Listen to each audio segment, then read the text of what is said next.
ఆనా ఆనా ఆనా భద్రాద్రి రాముల వారి మీద ఆనా వచ్చే ఎన్నికల్లో గెలిచేది తామే అన్నారు సీఎం రేవంత్ రెడ్డి. అంత నమ్మకం ఉంటే ఎన్నికలకు వెళ్లాలన్నారు కేటీఆర్. కాంగ్రెస్ సర్వేలో బీఆర్ఎస్ గెలుస్తుందని వచ్చిందా రాలేదా ఒట్టేసి చెప్పాలి అంటున్నారు కేటీఆర్. భద్రాద్రి రామయ్య దీవెనలతో తెలంగాణలో గెలిచేది బీజేపీని అంటున్నారు ఎమ్మెల్యే వెంకటరమణారెడ్డి.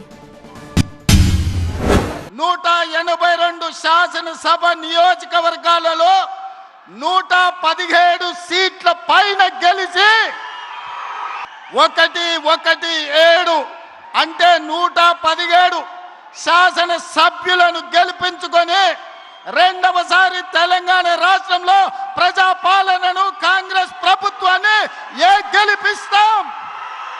రాముడు మీద, భద్రాచలం రాముడు మీద ఆనా. ఇది ఖమ్మం కాంగ్రెస్ కార్యకర్తల మాట. కాసుకో చంద్రశేఖర్ రావు. తెలంగాణ ప్రజల మీదకి తుపాకీ తీసుకుపోయిన నీకే ఇంతుంటే తెలంగాణ తెచ్చిన మాకెంత ఉండాలని పెట్టుమని. అంత సిపాయి అయితే మొలకెత్తని అని అంటుండగా పెట్టుమని. రాష్ట్రంలో ఎలక్షన్లు పెట్టుమని. ఉప ఎన్నికలు పెడతాడా, జిల్లా పరిషత్ పెడతాడా, లేకపోతే మొత్తం శాసనసభ రద్దు చేసి అసెంబ్లీకి పోతాడా పొమ్మని చూస్తా. ఎందుకంటే ఆయనకు తెలుసు, ఆయన సర్వేనే చెప్తున్నది. ఇప్పుడు మిడ్ టర్మ్ అయిపోయింది బ్రదర్, మొత్తం 2.5 ఏళ్ళు అయిపోయింది. లాస్ట్ ఇయర్ ఎట్లాగో ఎలక్షనే, మిగిలింది 18 నెలలు. ఈ 18 నెలలు ఏం చేయొచ్చు అని చెప్పి ఆయన సర్వే చేయించుకున్నాడు. ఆయన ఒక్కడే చేయలేదు, ఇంకో 3 సర్వేలు, మొత్తం 4 సర్వేలు వచ్చినాయి బయటికి.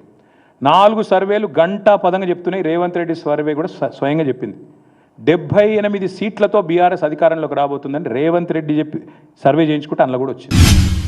జడ్పీటీసీగా, ఎమ్మెల్సీగా, ఎమ్మెల్యేగా, ఎంపీగా, పీసీసీ ప్రెసిడెంట్గా ఈయన మాట్లాడిన మాటలు ఏదన్నా ఒకటి నిజముందా? మీరు ఇచ్చిన వాగ్దానాలు కానీ మాట్లాడినాయి కానీ ఏదన్నా ఒకటి నిజముందా? ఆ నిజాలు కానప్పుడు ముఖ్యమంత్రిగా మీరు ఏం చేశారో ప్రజలందరూ అర్థం చేసుకున్నప్పుడు మీరు ఇప్పుడు మాట్లాడిన 117 సీట్లు వస్తాయని మీరు ఎట్లా అంటున్నారు? మహిళా బిల్లుకు వ్యతిరేకించడం, నార్త్కు అన్యాయం జరుగుతుంది, నార్త్ వాళ్ళు సౌత్ వాళ్ళని తొక్కేస్తున్నారని మాట్లాడినాం. బిల్లు పాస్ కావద్దని మాట్లాడినాం.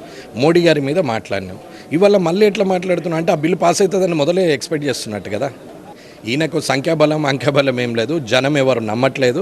117 సీట్లు కాదు కదా, 17 కాదు కదా, ఆ ఒక్కటి వస్తుందేమో, ఆయన గెలుస్తాడేమో నెక్స్ట్ టైం. అది చూడమనండి, ఛాలెంజ్ అది. నెక్స్ట్ టైం దమ్ముంటే అదే కామారెడ్డి అదే కొడంగల్ 2 దగ్గరలో పోటీ చేయమనండి. నేను కూడా అదే కొడంగల్ అదే కామారెడ్డిలో చేస్తా. ఎవరు ఓడిపోతే వారు రాజకీయ సన్యాసం తీసుకోవాలి. శ్రీరాముడి దయ, ఆ భగవంతుడి దయ, అందరి దయ, ఆ దేవుళ్ళ దయ ప్రజల మీద ఉంటే ప్రజలు ఖచ్చితంగా ఎవరికి ఓటేయాలనో వారికి ఓటేస్తారు. ప్రజలు నిర్ణయించేటువంటి నిర్ణయాత్మకమైన ఓటు భారతీయ జనతా పార్టీకి పడుతుంది.